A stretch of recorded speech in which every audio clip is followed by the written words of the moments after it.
Now, there is such a thing as actually being house poor, and this is something that I was. I was so house poor when I think it was like 25 when I bought my first house to live in, and I'm gonna share with you how not to do this and actually do it right. See, now, when I was 25, I bought my first house to live in. I was so house poor, but because I bought it for like $260,000 and I was only making like $40,000 a year. I mean, very, very little amount. I had to get tenants or basically roommates come in, like friends, live with me to be able to pay for this mortgage. Now, I want to show you how not to do this. I also want to show you how to invest in real estate. Now, I literally am house wealthy. I have 30 plus rental properties that make me money every single month. I want to show you how to do it. Hey guys, my name's Dustin Heiner with Master Passive Income. I want to show you how to quit that JOB, that just over broke job, by investing in real estate rental properties so you never, ever have to work a job again. Now, don't forget to subscribe, and I want to give you so much great insights on how to invest in real estate. Now, in being house poor, what that basically means is most of your income, most of the money that you make goes to paying on your house. Let's say you have a $2,000 mortgage, but you're only making $3,000 a month. Well, 2/3 of your entire money is going to, of your paycheck, of the money you make every single month, is going to your house. I was literally in that place. And as I was penciling this out, I realized I was house poor. And I thought, how am I going to get out of this?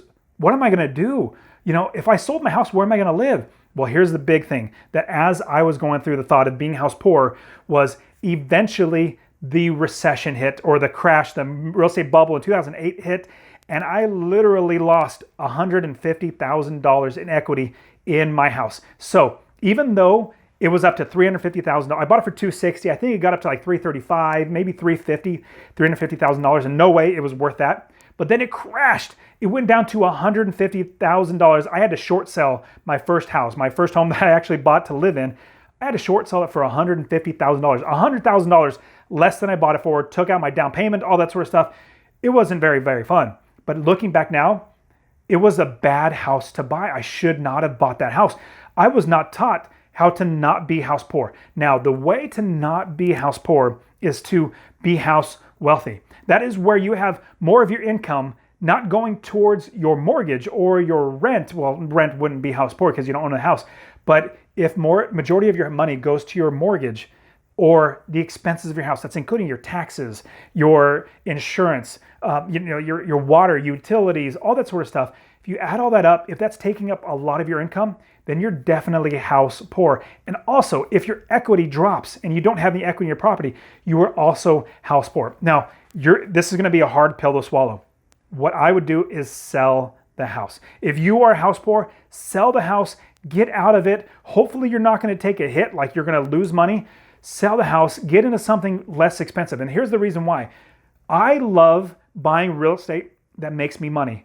But if I did not have cash, if I did not save money, if I was house poor, all my money went to this mortgage and went to this house, and I wasn't able to save money to buy another house to rent out, I wouldn't be able to buy that house. Now, what's great was I was eventually able to get out of that mortgage, and then I started saving money. I realized, oh my goodness, I can't ever do that again.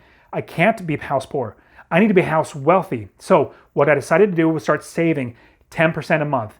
And I have another video where I talk about how much money you should save every single month in order to be wealthy. Check in the description below. And bottom line is, pay yourself first 10% a month in your pocket as a savings account to then buy an investment property. From there, once you have sold that house, once you've got out of that big debt, all that much money out, it's like I said, it's going to be a hard pill to swallow. It was hard for me to swallow it, but now that I'm done with it, I'm so glad that it happened to me.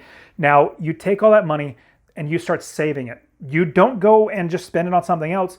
You save it. You save money to where then you can buy a property. Now, I teach people how to invest in real estate, and my one-on-one students, I don't take on anybody to teach them how to buy their first property unless they have $10,000 or more in savings. Not just emergency fund, because they need an emergency fund in order to have money to be able to pay for expenses if they lose their job or something like that. This is just money for savings. That's for investing. If they don't have $10,000, I can't take them on because it's so much work to buy houses with low and no money down. Now, it's absolutely possible, but it's very, very hard work. Now, if and when I do turn down a student for coaching because they don't have enough money, I don't just turn them away and say, good luck. What I do is I tell them, you got to do some certain things to get ready to be investing. So this is like a free coaching call for you. What I want you to do is I want you to cut your expenses. These are common sense things, but really, you need to hear it. Cut your expenses so you can save more money. Number 2, increase your income. Maybe drive for Uber, maybe get a pizza route, or deliver pizzas or something like that. Start a blog, start a podcast, start getting passive income. Increase your income. Then you need to get rid of debt. Start cutting out debt. And I have loads of videos on how to get out of debt. Check the description for those videos. But I want to show you how to get out of debt too. So get out of debt and save $10,000. I have so many students that talk to me, like let's say March of 1 year. They talk to me and I say, well, you're not ready for investing. I want to help you, but you got to do those things. Cut your expenses, increase your income, get out of debt, and save for investing. If you do these things, come back to me when you have $10,000 and I will absolutely help you. And what's great is the students come back a year later, 6 months or a year later. They say, Dustin, I did this, this, this, and this. I have $10,000 saved up. I have an emergency fund. I'm ready to invest. I'm like, perfect. You are awesome. You work so hard. I know you're going to be successful. And they go on to build businesses that buy properties that makes them money every single month in passive income. And so this is what you want to do in thinking about being house poor. Analyze.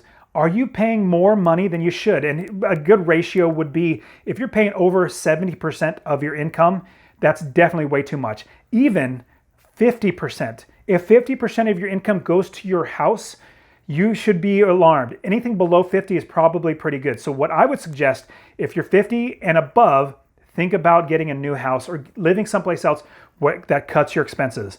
If it's below 50, you're probably pretty good shape. So what I would strongly suggest is analyze that. Really just go really hard at looking at your numbers.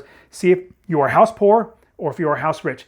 Then what you're going to do, like I said, cut your expenses, increase your income, save for investing, and get out of debt.